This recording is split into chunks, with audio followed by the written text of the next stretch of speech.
Today, I'd like to talk about the difference between habits and projects.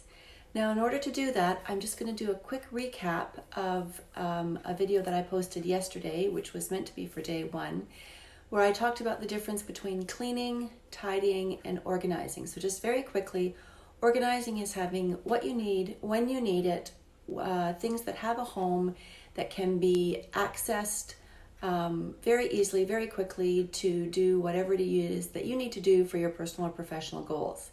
Tidying are daily, regular habits that support an ongoing organization, and cleaning is getting rid of the dust, dirt, and debris. It also supports organization, but really supports having a clean and hygienic environment, whether to live in or to work in. So organizing activity could either be a project or it could be a habit.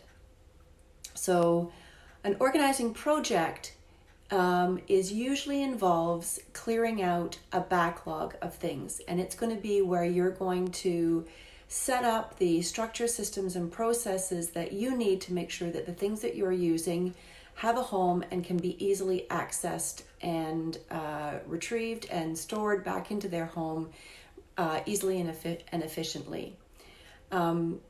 Habits are what we do on a regular basis to support ongoing organization.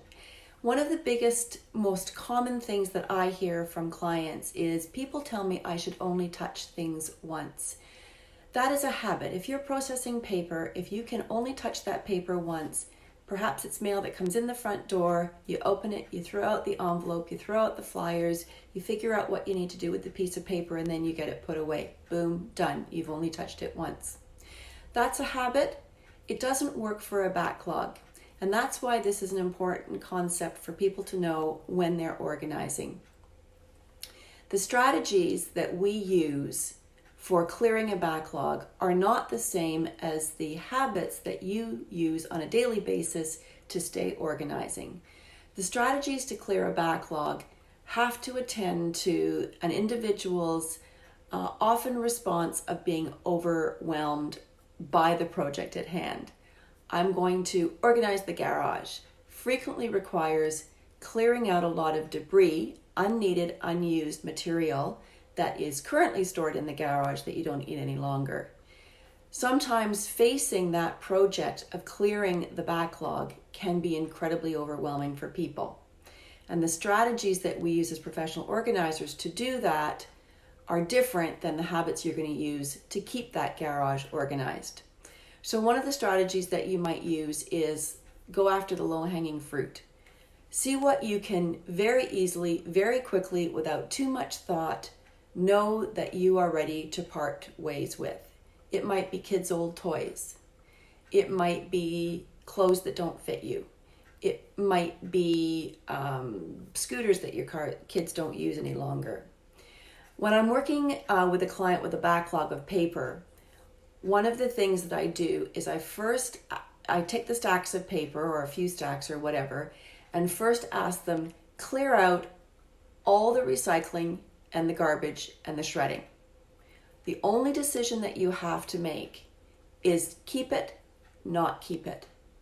Once you've cleared out whatever it is that you're not keeping, then you can look at what are the systems, structures, and processes or tools that I need in order to get what's left organized in this space. What shelves do I need? What bins do I need? What baskets? What files, filing cabinets, whatever it might be.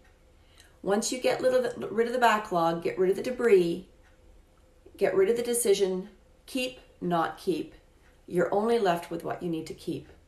And frequently what happens, especially with paper, is once I get clients to go through that exercise, one decision, keep, not keep. Once they go through that exercise, what used to be a huge stack of paper ends up being a couple of very small stacks of paper. And there's usually a humorous period where clients look at the small stacks of paper and go, wow, I can't believe I was stressing over all that garbage or recycling. So I hope that's helpful, folks. Make a difference between habits, And projects usually involve clearing a backlog, and the strategies that you're going to use for clearing that backlog are not the same habits that you're going to use to maintain your organizing on a daily basis. All right, look forward to seeing you tomorrow. Bye now.